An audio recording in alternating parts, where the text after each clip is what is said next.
Nous sommes de retour, mesdames et messieurs, bienvenue dans cette émission Perfect Actu qui n'a pas été diffusée pendant pratiquement une semaine en raison de quelques soucis techniques, mais qu'à cela ne tienne, on est de retour pour vous servir, pour décortiquer ensemble avec vous l'actualité de la République démocratique du Congo qui reste dominée par la publication par la CENI des listes provisoires des candidatures déclarées recevables et irrécevables à la députation nationale. La cérémonie avait eu lieu le vendredi dernier en présence des journalistes, des plusieurs représentants des partis et regroupements politiques. La CENI dévoile donc qu'elle avait reçu plutôt 28 791 candidatures et seulement 24 295 ont été déclarées recevables.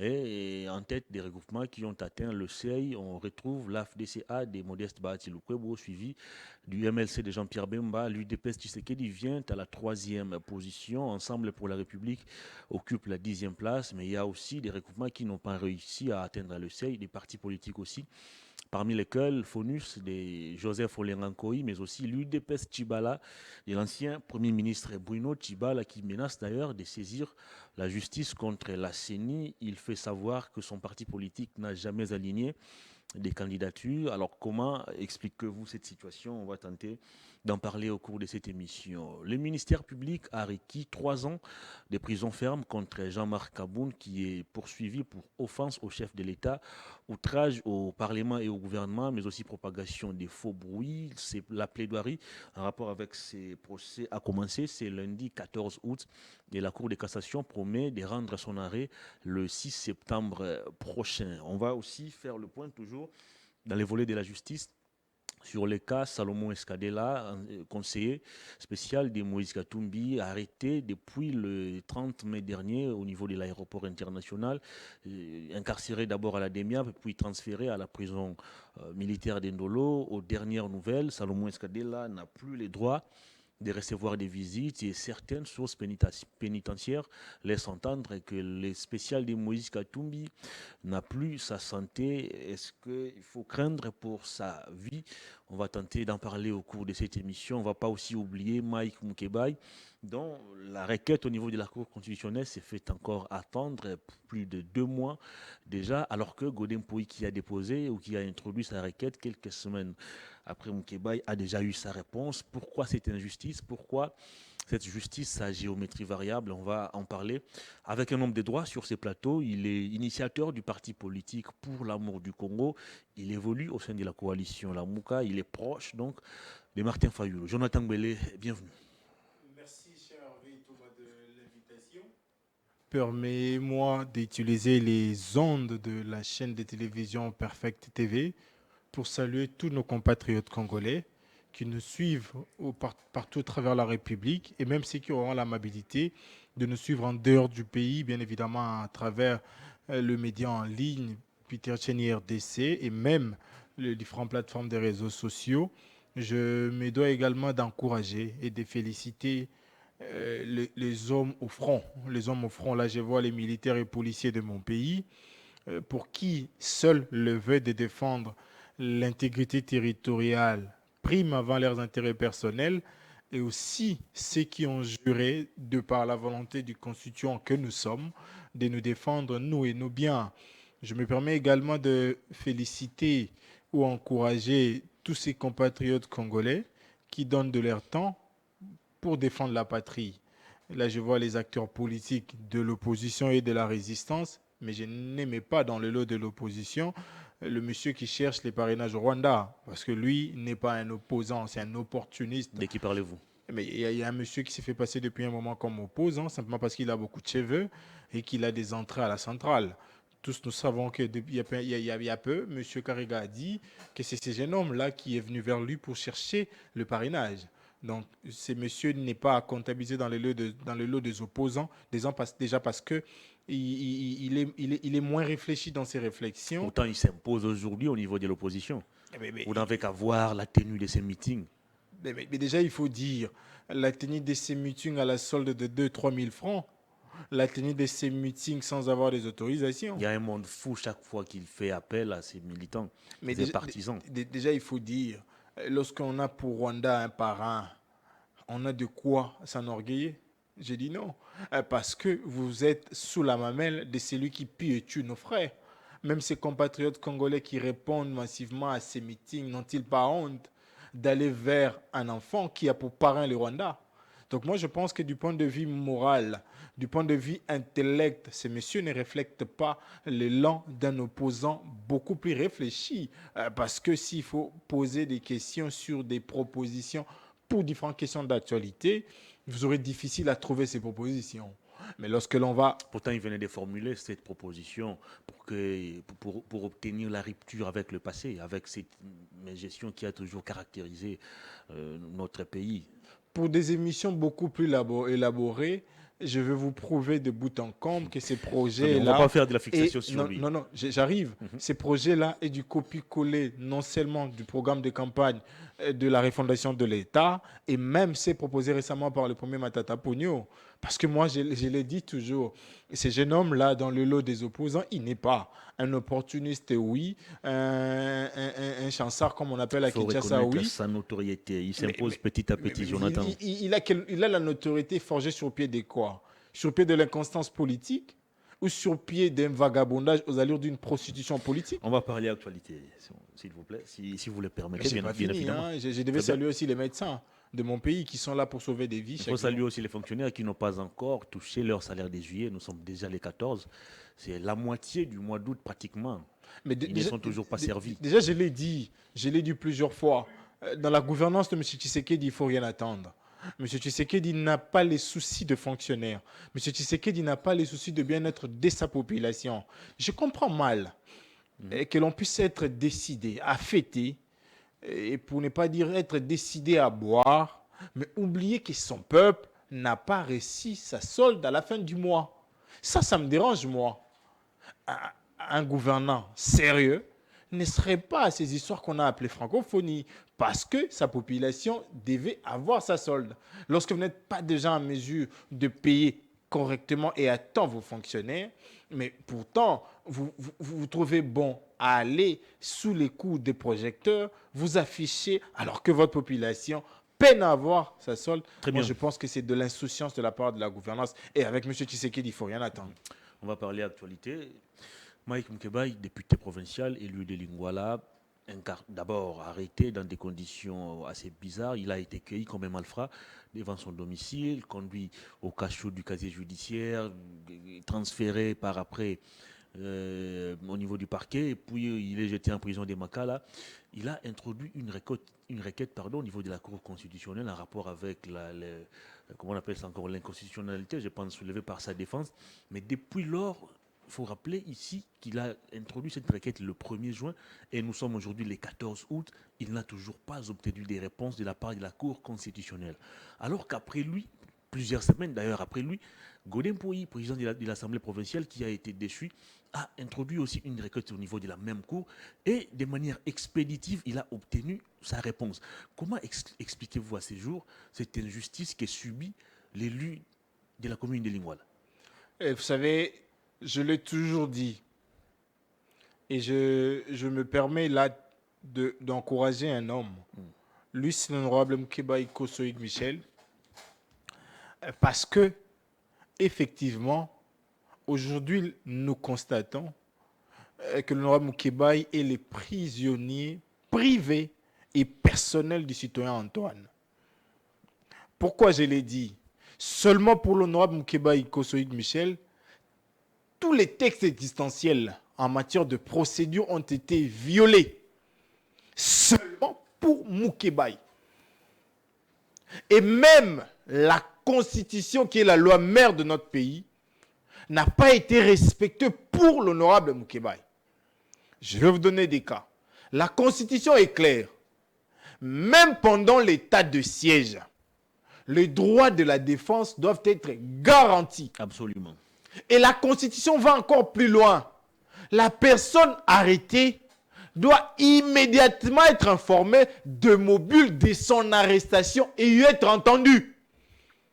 L'honorable Moukebaï a passé 24 heures entre les mains des services de casier judiciaire sans être entendu. 24 heures. Seulement pour Moukebaï, on viole la Constitution. On ne se limite pas là. comme pour se décharger de lui, on lui dépose au parquet général. Ou encore une fois de plus, l'on constate que les prisonniers privés de cette gouvernance arrivent sans un document de la saisie de corps. Parce qu'il faut encore rappeler, lorsqu'on décide par un OPJ de retenir quelqu'un, il fait ce qu'on appelle la saisie de corps. Bien évidemment, avec l'évolution, il obtiendra le droit de garder à vue. Seulement pour Moukébaï, on viole tous les textes existentiels. On évolue. Lors de sa défense, lors de l'ouverture de son audience, ses conseils ont soulevé toute une ribambelle d'exceptions d'inconstitutionnalité pour lesquelles seul le juge constitutionnel est habilité à examiner. Grand de notre étonnement, qu'à la diligence même de ses avocats, les dossiers arrivent, soit 2 jours après, au niveau de la Cour constitutionnelle, qui a pour obligation de statuer dans un délai d'1 mois. Ça, c'est ce que dit les textes. Et depuis lors, nous apprenons même de certaines sources que les dossiers Moukébaï ne seraient même pas attribués à ce jour. Ah bon? Oui. Mais comment ça? Mais nous posons la question, est-ce qu'on veut les maintenir dans cet état-là parce que ce Moukébaï, c'est celui qui prend en charge les intérêts des Congolais? Ou c'est parce que c'est un homme proche de Moïse Katumbi? Donc du 1er juin, date à laquelle ces avocats ont déposé cette exception d'inconstitutionnalité, jusqu'à ce jour, presque 3 mois, mais les dossiers Moukébaï n'ont jamais été classés. N'a jamais été attribué. Attribués plutôt. Donc aujourd'hui, on peut dire que le dossier Moukébaï est mis au frais. Pourtant, les textes voudraient à ce que les exceptions d'inconstitutionnalité ou les demandes d'interprétation soient traitées dans un délai d'1 mois. Ça a été le cas pour l'honorable Mwangachuchu Edouard. Dans un délai d'1 mois, la Cour constitutionnelle s'est prononcée. Ça a été le cas pour M. Godefroy Poyi. Quelques jours seulement. Vous imaginez un peu? Et on a de quoi se questionner. Pourquoi une justice à 2 vitesses? Et pourquoi seulement pour l'honorable Moukébaï? N'est-il pas un Congolais pour lequel les principes d'égalité de traitement devaient être appliqués? Pourquoi la justice de mon pays ne peut, ne serait-ce pour une fois, se démarquer du lot de cela?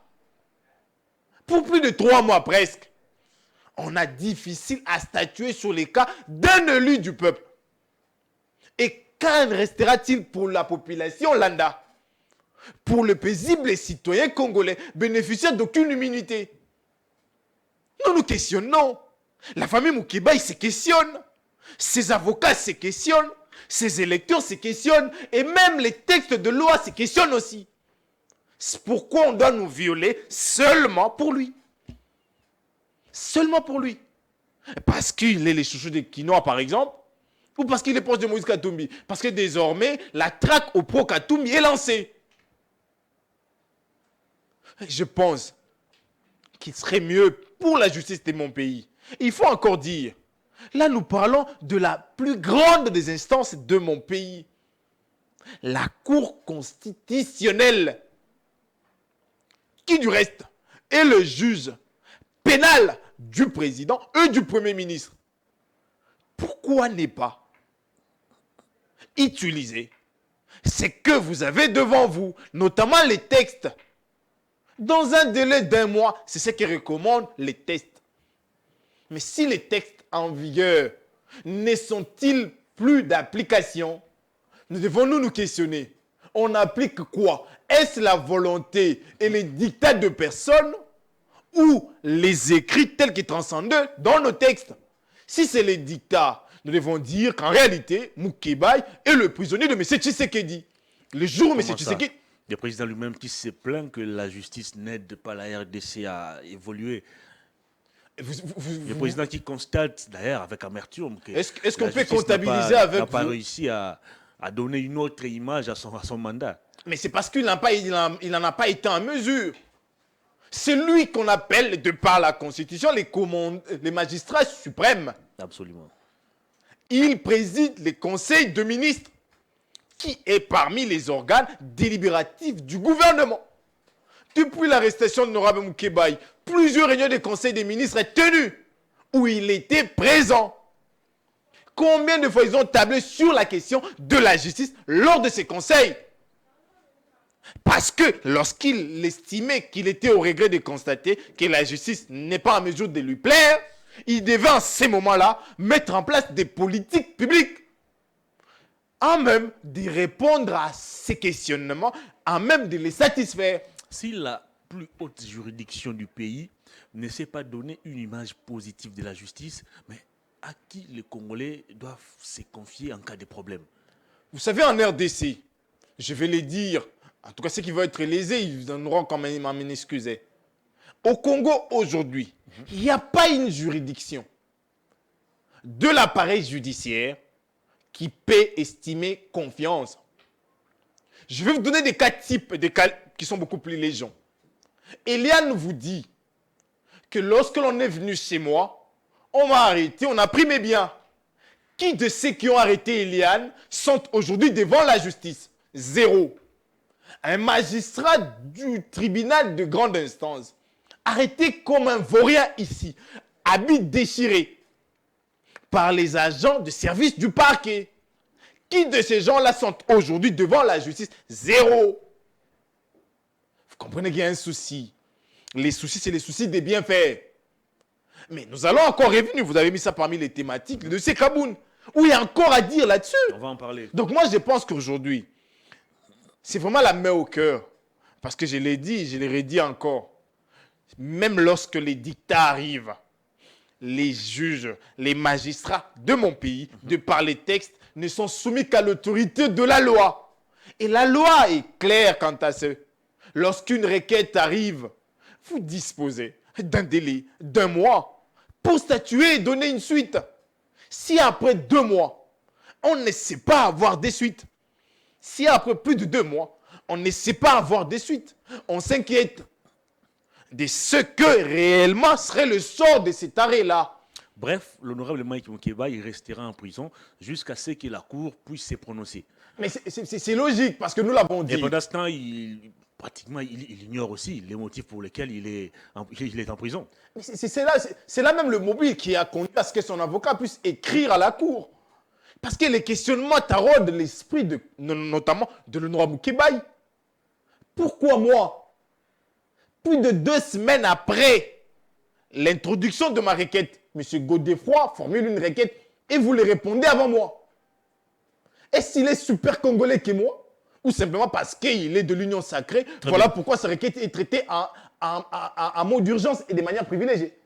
Donc moi je pense qu'il serait judicieux, notamment pour l'équipe qui gère la Cour constitutionnelle, de redorer l'image, notamment en statuant dans les délais sur les différentes requêtes qui leur sont soumises. Parce qu'en réalité, les politiques passeront, mais l'appareil judiciaire restera parce que c'est la seule institution constitutionnellement prévue qui doit être indépendante. Très bien. D'un prisonnier à un autre, parlons cette fois-ci de Salomon Escadé, qui se trouve au niveau de la prison militaire d'Indolo, lui aussi arrêté dans les mêmes circonstances pratiquement que Mike Moukébaï. J'ai été au niveau de la DEMIAP, transféré après plus de 2 semaines, je pense, au niveau de Ndolo. Et à ce jour, son procès tarde toujours à commencer. On avait suivi, après son arrestation, un point de presse de la DEMIAP pour la première fois d'ailleurs. Les services de renseignement qui se sont permis de prendre la parole en public. Ils ont énuméré toutes les infractions mises à charge de Salomon Escadé. À ce jour, le procès n'a pas toujours commencé. Alors, Jonathan Gbele, vous, comme homme de droit, vous faites quelle lecture à ce jour de tous ces dossiers? Bien avant ma lecture, je suis mouvementé par ces doubles sentiments, de tristesse et à la fois de regret. De tristesse simplement parce que le parcours que nous avons formulé de 1960 à nos jours ne nous permet nullement d'avoir encore de quoi reprocher à notre appareil judiciaire. À 63 ans, non seulement on est suffisamment aguerri du point de vue intellect, mais on sait éviter des petites erreurs qui, bien évidemment, peuvent attamer sur la réputation de toute une personnalité. Bien évidemment, je vais faire les remplacements. La personne, je prends l'appareil judiciaire. les erreurs qui entament sur sa crédibilité. Est-ce qu'on peut aujourd'hui être fier de nous? De voir que seuls ceux qui peuvent commettre des infractions aujourd'hui, c'est seulement les opposants. Et pourtant, nous avons des délinquants d'habitude dans la mouvance qui ne sont nullement inquiétés. Le même fait, prétendument qu'aurait commis les conseillers spéciaux. Il y a un autre ancien conseiller spécial de M. Antoine qui se voit bénéficier d'une liberté provisoire pour ces mêmes faits. Absolument. Aujourd'hui, les regrets, c'est simplement parce que, d'après les informations, il semblerait que les conseillers spéciaux de M. Moïse Katumbi seraient victimes de soucis de santé. Et plus grave encore, ne bénéficieraient pas de visites.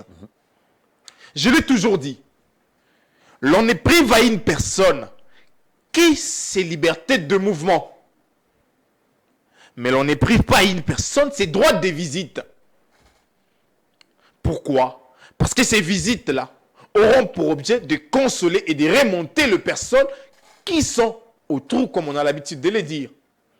Mais si aujourd'hui, lorsque l'on a arrêté, on a semblé nous dire que c'était une procédure de flagrance, il serait porteur d'une arme à feu, il serait en flagrance.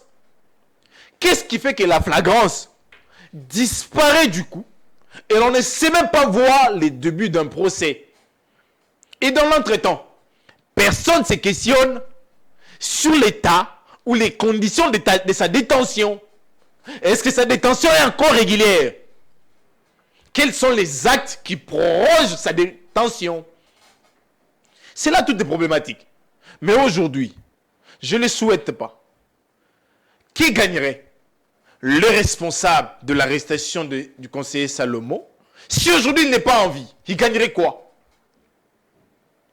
Il gagnerait quoi? Si aujourd'hui, la République perd un de ses dignes fils, simplement parce que certaines personnes l'ont obligé à se retrouver à un endroit sans meilleur traitement et qu'il aurait perdu de surcroît la possibilité d'être en mouvement, qu'on appelle la vie. Donc aujourd'hui, j'en appelle aux organismes internationaux, ceux qui œuvrent au Congo et même en dehors du pays. Et je profite pour donner la voix pour tous ces compatriotes congolais, partout où ils sont, qui se vont aujourd'hui être réduits au silence et que même dans cet état-là, les conditions pour leur survie ne sont pas maintenues. J'en appelle à la vigilance de ces organisations-là. Parce qu'aujourd'hui, nous ne pouvons que dénoncer. Parce que la loi nous donne la possibilité. Lorsqu'une personne est arrêtée, il doit être informé de mobile de son arrestation et être présenté devant un juge. Plus d'un mois maintenant. Il n'est pas devant un juge. Devons-nous conclure à quoi? Les enquêtes se poursuivent ou simplement on attend le moment opportun? Jonathan Gbele, quelle serait la perception à ces jours de la communauté internationale sur la RDC au regard du fonctionnement de notre appareil judiciaire? Tenez, on arrête un premier conseiller du président de la République, François Béat, pour les mêmes raisons que Salomon Escadé là. Tentative de renversement des régimes, atteinte à la sûreté de l'État, haute trahison. Il est arrêté, placé à Makala, quelques temps après, relaxé, et on ne connaît plus la suite de cette affaire. On prend Fortuna Bisselele, haute trahison, atteinte à la sûreté de l'État, placé également en prison. Quelques temps après, on apprend même que son dossier au niveau du parquet était devenu pratiquement introuvable. Il est aujourd'hui dehors. Salomon Escadé là, Mwanga Chouchou. Mais finalement, est-ce qu'on est encore sérieux? Est-ce qu'on nous prend encore au sérieux au niveau international? Aujourd'hui, grâce à ce qui n'aboutissent pratiquement jamais. Voilà. Grâce à la gestion de l'UDPS, la RDC est considérée comme un État voyou. Parce que l'UDPS ne veut pas à ce que nous appliquions nos textes. Je l'ai toujours dit. Est-ce que c'est l'UDPS qui empêche aux magistrats d'appliquer la loi? Qui est le ministre de la Justice? Elle est membre de quelle formation politique? Il n'est pas au-dessus de la loi. J'arrive. Qui a écrit au président du Conseil d'État pour les contentieux des gouverneurs? Ce n'est pas de l'ingérence dans les affaires d'une institution qui est censée être indépendante. Qui est censé orienter la politique de la justice dans mon pays? C'est le ministre de la Justice. Posez la question, madame la ministre, quelles sont les politiques publiques mises en place par sa gouvernance pour voir la justice de mon pays rayonner? C'est juste ça le problème. Et aujourd'hui, grâce à leur gestion, nous sommes considérés comme un État voyou. Pourquoi? Parce qu'on essaie de respecter les droits garantis au privé. Si aujourd'hui, le monde se voit à vue nue que les 2 poids 2 mesures sont d'application, pourtant nous avons une disposition qui parle de l'égalité de tout le monde, on concluirait à quoi? Si aujourd'hui, comme vous l'avez cité, le proche du citoyen Antoine, qui à un moment ont été obligés de faire des passages à temps limité dans les maisons carcérales, et se voir du coup être libre, sans de suite réservé. Bientôt, M. Fantôme totalisera une année depuis qu'il est dehors.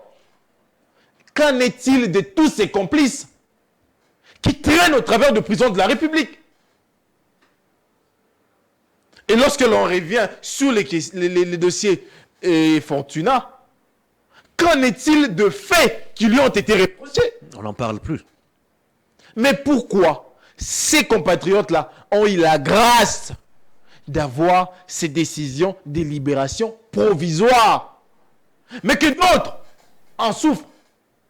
Est-ce que les conditions pour être libre étaient seulement réunies pour eux? Parce que les articles 27, 28 du Code de procédure pénale sont clairs.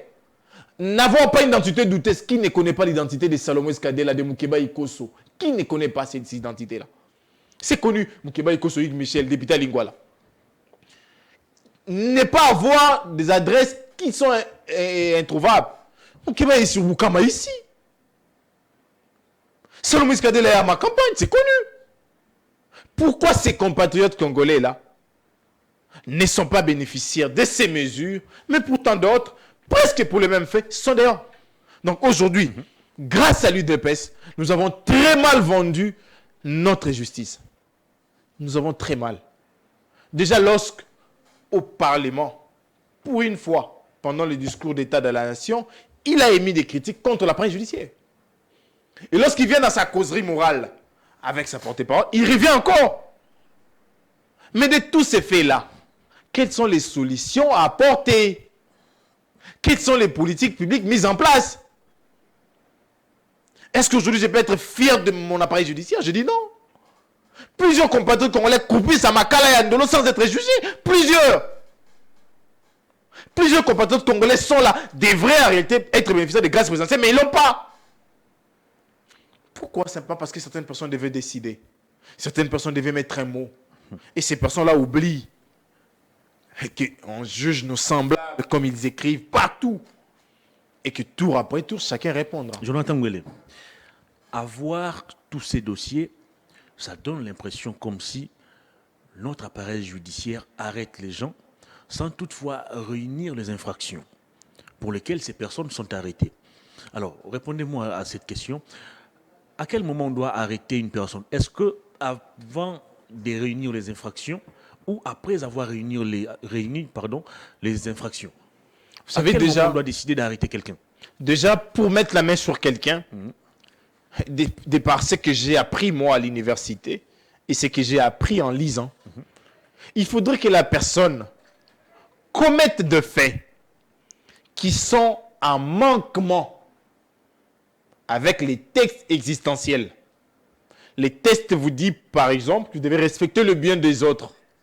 Mais lorsque vous les détruisez, vous en ferez une de disposition de la loi.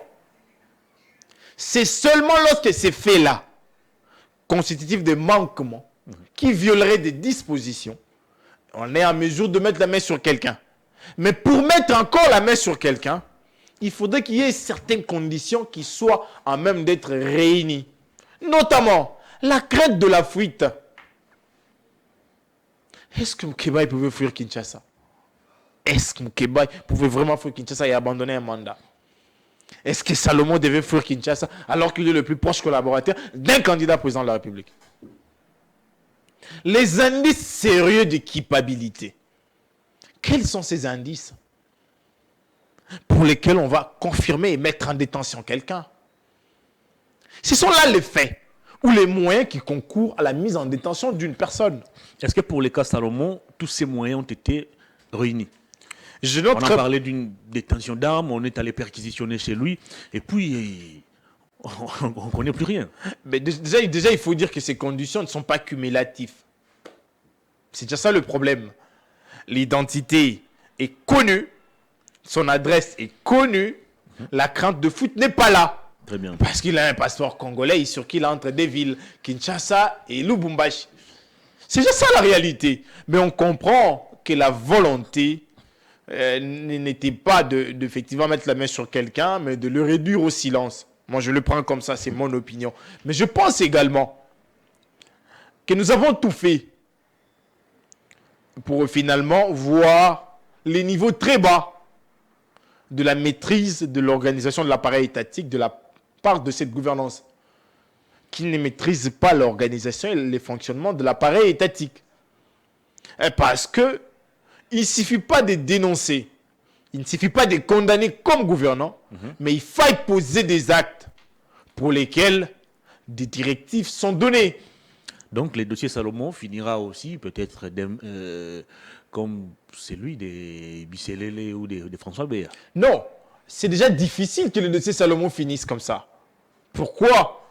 Parce que et Salomon... Mais parce qu'à suivre les explications des vous, juristes, J'arrive. les dossiers Salomon est vide. J'arrive. Et Salomon et Moukébaï ont une différence.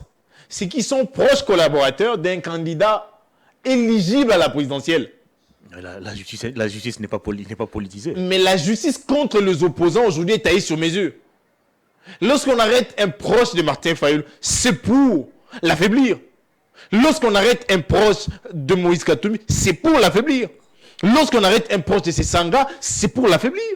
Lorsqu'on écarte une liste de Moudenis Mukwege, c'est pour l'affaiblir. C'est en fait ça la réalité.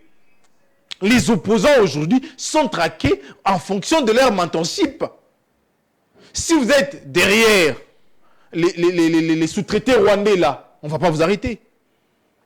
Si vous êtes derrière Martin Fayoul, on va vous inquiéter. Si vous êtes derrière... Les Moulepons ont fait de la prison ici. Pourquoi? Parce qu'ils étaient proches à Martin Fayoul. Devin Kalala a perdu la vie ici. Pourquoi? Parce qu'il était proche à Martin Fayoul. C'est fait ça la réalité. Mais lorsqu'il s'agira de proches au citoyen Antoine, va te reposer un peu. Et puis apprendra que tu es malade. Et tu ne pourras te faire soigner qu'en dehors du pays. Et tu partiras pour ne plus revenir. Très bien, on reste toujours dans les volets judiciaires pour parler cette fois-ci du procès Jean-Marc Aboun. Les plaidoiries ont commencé aujourd'hui et le ministère public a requis 3 ans de prison ferme contre cet ancien président AI de l'UDPS qui est poursuivi notamment pour offense au chef de l'État, outrage au Parlement et au gouvernement, mais aussi propagation des faux bruits. Et pour Jean-Marc Aboun, par contre, s'étonne du fonctionnement aussi de la justice. Il dit comment lui qui a déclaré ouvertement qu'il y avait des centaines de millions de dollars qui quittaient les pays pour aller être logés dans des paradis fiscaux. On ne cherche pas à enquêter plus là-dessus, mais on se focalise plus sur ce qu'il a déclaré contre les présidents de la République. Vous analysez cette affaire comment? Une fois de plus, je suis très triste de voir comment la vérité nous échappe. Comment les vrais n'est pas mis à jour. Triste de constater qu'aujourd'hui, en dépit de tout ce que nous relevons chaque matin et presque tous les jours, sous le fonctionnement de la justice en RDC, nous n'apprenons pas de nos erreurs. Et je m'en veux encourager l'honorable Jean-Marc Aboun. Je m'en vais sérieusement l'encourager. Parce que grâce à lui, nous avons encore compris que la justice de notre pays fait la honte. Quelqu'un qui vous dit en plein jour que de fait, tel qu'était par lui, mais on ne sollicite nullement sa collaboration pour en savoir de plus en plus. Et j'étais très heureux de voir qu'un étudiant en droit arrive à maîtriser beaucoup de notions que plusieurs maîtres, s'il faut le dire comme ça. Plusieurs poids lourds devaient gérer. Lorsqu'il vous dit, par exemple, ça j'ai aimé, on me poursuit pour la propagation de faux bruits. Et que cette propagation, d'après les textes, devait conduire à un fait. Susciter l'éveil ou encore la révolte auprès d'eux, ce qu'il aurait entendu. Et il pose la question, qu'est-ce que mes faux bruits ont suscité comme fait auprès de ceux qui l'ont entendu? Nulle part on a répondu. Il redit encore, je vous dis que ce que j'ai dit là, je les confirme. Des centaines de milliers partent. Mais personne ne pose encore la question.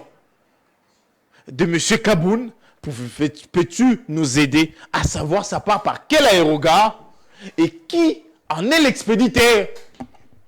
Donc aujourd'hui, je confirme ce que lui-même a dit. Son procès est purement politique. Parce que si c'était un procès judiciaire, nous aurions dû savoir plus sur toutes les déclarations émises par l'honorable Jean-Marc Kaboun. Mais si, arrivé la plaidoirie, même le réquisitoire, nous ne savons toujours pas où l'argent des contribuables congolais vont, ça veut dire qu'en réalité... Mais pourquoi le ministère public fait la sourde oreille à cette déclaration de Jean-Marc Kaboun, selon laquelle des centaines de millions de dollars quittent le pays pour aller dans des paradis fiscaux? Vous savez, je l'ai toujours dit, il est bon de savoir ce que l'on veut pour mieux les défendre. L'honorable excusez-moi, l'honorable Jean-Marc Kaboun est bénéficiaire d'un arrêt qu'il a signé en résidence. Et vous pouvez imaginer que seulement pour lui, on n'a pas exécuté cet arrêt-là. Pourtant, il est assigné en résidence surveillée en prison. En prison. Pourtant, les décisions de justice sont rendues au nom du peuple congolais et exécutées au nom de la première institution du pays. Une décision rendue au nom de 80 millions d'habitants. On ne sait pas l'exécuter. Vous devrez me questionner. Est-ce qu'on ne sait pas l'exécuter parce que c'est M. Kaboun, ou l'on ne sait pas l'exécuter parce que quelqu'un ne veut pas qu'on l'exécute? C'est en fait ça la réalité. Pourtant, plusieurs autres députés dans la même situation se sont vus être bénéficiaires de cette mesure. Je vous prends le cas de Honorable Mamba. Il n'a jamais passé une nuit à Makala. Jamais. Je vous prends le cas d'un ancien membre du gouvernement, Maître Tunda. Il n'a jamais passé une nuit à Makala. Pourquoi seulement Kaboun? Parce qu'effectivement, celui-là est un candidat présidentiable. Et que Ali Depes... C'est quoi les rapports? Vous ne savez pas? Vous pensez que Félix Tshisekedi a peur de tous ces gens qui se déclarent candidats président? Félix Tshisekedi aux élections, il battra qui de tous les candidats présidentiels maintenant? Il battra qui? Délis Sessanga? Je ne crois pas. Le président que le Congolais ont légitimement élu, Martin Fayulu? J'en doute. Matata Pogno? Je ne crois pas. Denis Mukwege? Non plus. Et même Jean-Marc Kaboun. C'est pourquoi nous disons depuis. Moïse Katumbi. Moïse Katumbi également. Donc tous ces gens-là, ce sont des gens qui sont éligibles devant M. Tshisekedi. Parce qu'effectivement, au vu de son bilan beaucoup plus négatif, je ne vois pas un Congolais consciencieux qui voterait pour M. Tshisekedi. J'en vois pas. Jean-Marc Kaboun a passé déjà une année en prison. Le ministère public a requis 3 ans de prison ferme contre lui. Vous voyez comment la suite de cette affaire? Est-ce que Jean-Marc Kaboun sera condamné au regard des faits qui sont retenus ou des infractions retenues contre lui, ou vous pensez qu'au regard de sa défense, Jean-Marc Kaboun pourrait retrouver sa liberté? Si l'on n'acquitte pas l'honorable Kaboun,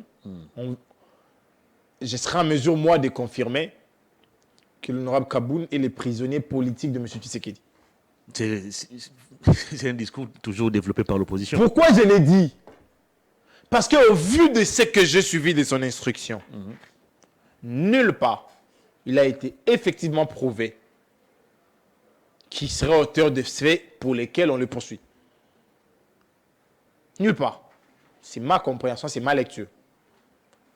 Si on les condamnait, ça serait simple. Éliminer un des meilleurs candidats présidentiels. C'est en fait ça la réalité. Parce que l'objectif pour la gouvernance Tshisekedi, c'est de faire en sorte d'avoir moins de challengeurs devant. Pour qu'avec la centrale, on puisse lui donner 10%, il sera élu. Déjà, son parti n'a même pas été retenu au niveau du ministère de l'Intérieur. Vous savez, l'UDPS a été proclamé élu sans avoir une majorité. Sans avoir une majorité. Et voyez-vous Jean-Marc Aboun réaliser cet exploit? Il est vrai que considérant le fait que mon candidat, le président Martin Fayulu, sera là, je ne vois pas M. Kaboun être élu. Martin Fayulu sera candidat? Nous l'avons dit et nous le redisons encore. Nous sommes candidats aux élections crédibles, transparentes et démocratiques, pour lesquelles les vrais résultats des urnes vont être dévoilés et rendus publics. On va parler élection. Une dernière question en rapport avec tous ces prisonniers. Qu'est-ce qu'il faut faire aujourd'hui? Quelle est la thérapie à appliquer pour redorer l'image ternie de notre appareil judiciaire? Faire partir tous ces jouisseurs pour que finalement, le méritant, ceux qui apporteront des programmes de gouvernance à même de répondre aux réformes de l'appareil judiciaire, prennent les commandes et que cette fois-là, nous n'ayons pas à nous plaindre pour le fonctionnement de l'appareil judiciaire. Et encourager ceux qui subissent encore les affres d'une gouvernance dictatoriale et d'une justice politiquement orientée. Très bien. On va parler élection, cher Jonathan. La CENI a dévoilé la liste des candidatures déclarées recevables et irrecevables à la députation nationale sur un total de 28 791 candidatures reçues. 4 496 ont été déclarées non conformes, 24 295 déclarées conformes, dont 23 653 recevables et 642 irrecevables. Pour les candidatures recevables, il y a 19 698 hommes, soit 83%, et 3 955 femmes, soit 17%. De ces candidatures, il y a 155 candidats indépendants, 3 785 candidats présentés par les partis politiques et 19 713 candidats présentés par les regroupements politiques. Vous avez suivi ce qui s'est passé au niveau de la CENI vendredi dernier. Les regroupements politiques qui ont réussi à atteindre le seuil électoral sont au nombre de 66. L'AFDCA, de Modeste Bahati Lukwebo Caracol à la première position. D'abord, il faut dire le top 10 est mené par les regroupements de l'Union Sacrée. Du côté de l'opposition, ça donne l'impression comme si vous n'avez pas travaillé sérieusement par rapport aux élections à venir. Déjà, il faut dire que le regroupement de l'Union Sacrée ont le moyen de l'État à disposition. Parce que déjà, leur mentor occupe cette histoire qu'on appelle présidium de l'Union Sacrée. Ce qui est incompatible avec la gestion de l'appareil étatique. Ça, c'est déjà une des vérités qu'il faille dévoiler à la place publique. Mais ensuite, est-ce qu'aujourd'hui on peut être fier de voir une institution qui dévoile plusieurs chiffres en moins d'une semaine? Comment ça? Nous avons eu à passer une émission, je crois, il y a une semaine ici, où il a parlé de 25 000. Je l'ai conseillé utilement de se taire avant la compilation finale. Mais comme toujours, il n'a pas voulu écouter ma modeste conseil. Et voilà, à la fin, il nous amène 28 000. 20, 25, 28. Donc des chiffres qui évoluent au gré aux humeurs de personnes. Mais triste de constater que les défis pour lesquels M. Tshibala a lancé depuis le week-end, nous sommes lundi aujourd'hui, ils ne sont pas en mesure de le prouver. Qui est le mandataire de l'UDPS Tshibala qui aurait déposé les candidatures à la CENI? Mais attendez, la CENI et ses animateurs ne sont pas quand même des fous pour aligner un parti politique qui n'a pas présenté de manière officielle ses candidatures. Non. Pour aligner un parti politique qui déjà n'existait pas. Comment ça? Parce que la lettre de Tchibala est claire. L'UDPS Tchibala n'existait pas. Ah bon? C'est UDPS tout court. Mais dont le président national est Bruno Tchibala Nzenze. Vous comprenez que là où les faux restent, il y a toujours les ténèbres. Lorsqu'il a parlé de UDPS Tchibala.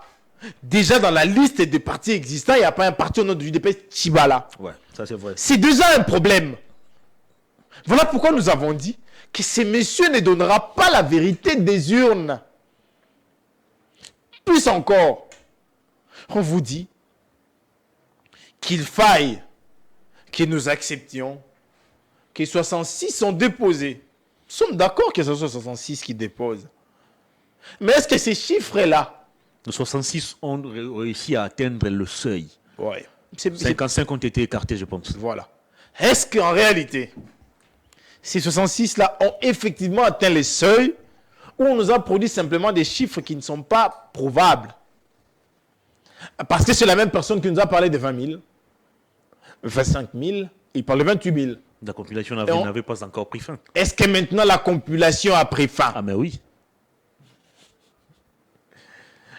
Je pense qu'il est temps que ces messieurs se ressaisissent, qu'ils pensent à une réputation qu'il faut protéger, qu'ils pensent à une notoriété qu'il faut bâtir et à la vérité qu'il faut dévoiler au grand jour. Je suis convaincu que nous passons jour après jour après les essais-erreurs. Vous avez posé la question d'une préparation. C'est ma plateforme politique, la Mouka, qui depuis 2021 a lancé la tournée des fidélisations avec ses membres. Et le président Martin Fayoulou a sillonné plus de 11 provinces, non, plus de 9 provinces déjà, Pour quelle finalité? pour dire au peuple qu'effectivement nous sommes là. Et vous allez même savoir que beaucoup de formations politiques de l'opposition ont tenu leur congrès. Manifeste de Kisangani, où l'engagement citoyen pour le développement a désigné le président Martin comme candidat. Les mamans de Nouvel Élan qui ont désigné le premier Adolphe Osito comme candidat. La refondation de l'État où on a désigné le président Sessanga comme candidat. Les congrès LGD qui a désigné le président Matata comme candidat. Monsieur Kaboun à Kingabwa qui s'est prononcé comme candidat. De quelle préparation vous parlez de plus? Parce que déjà nous avons des candidats présidentiables et nous avons des candidats éligibles à tous les niveaux. Tant au législatif que municipal. Donc nous estimons que nous sommes très prêts pour ces élections. Mais nos conditions demeurent. Nous pensons à leurs élections. C'est une bataille perdue. Pour ceux qui ne croient pas à un changement en politique, C'est une bataille déjà perdue, cher Jonathan. les jours On a avaient- fini avec la députation nationale. Là, on parle de la députation provinciale. Vous n'avez toujours pas déposé vos candidatures. Vous vous attendez à quelle magie finalement? les jours à venir nous donneront des réponses. J'aimerais pas tout vous dire ici. Il n'y aura pas aussi dialogue. Nous étions les Et premiers. qui sait qu'il est déterminé à offrir aux Congolais Non, des... nous étions les premiers à certaines élections. dire que nous ne sommes pas prêts à donner des béquilles à l'handicap de la gouvernance. Antoine, nous avons estimé que cette gouvernance est handicapée. Et nous ne devons pas accepter d'être utilisés comme béquilles. C'est-à-dire que vous allez, Nous allons, voilà, allez rester nous allons refuser. vous allez rester 5 ans dans S'il l'opposition. vous plaît, s'il vous plaît, s'il vous plaît. Parce qu'il n'y aura plus d'audit électoral. Certains, même s'ils ont tronqué l'histoire, disent avoir fait 37 ans dans l'opposition. C'est faux. Même s'ils ont... C'est très faux. C'est très faux. On va terminer l'émission. Suité. Je voulais suiter. Merci. Donc déjà, si certains, en dépit du fait qu'ils ont tronqué l'histoire, pour dire qu'ils auraient prétendument fait 37 ans de lutte dans l'opposition, mais nous, notre constance est là. Nous pensons qu'avec le combat de l'opposition, nous menons le combat du peuple. Mais j'aimerais vous prévenir que nous ne sommes pas partisans de la politique des chaises vides.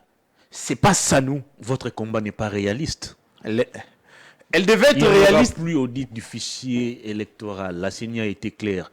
Elle a même refusé l'offre de la, comment on appelle ça, Senko et SCC, leur mission d'observation électorale qui s'était proposée pour auditer le fichier. La CENI a dit non, le temps est déjà passé. Mais c'est parce qu'ils croient à ce que les 5 mousquetaires ont fait.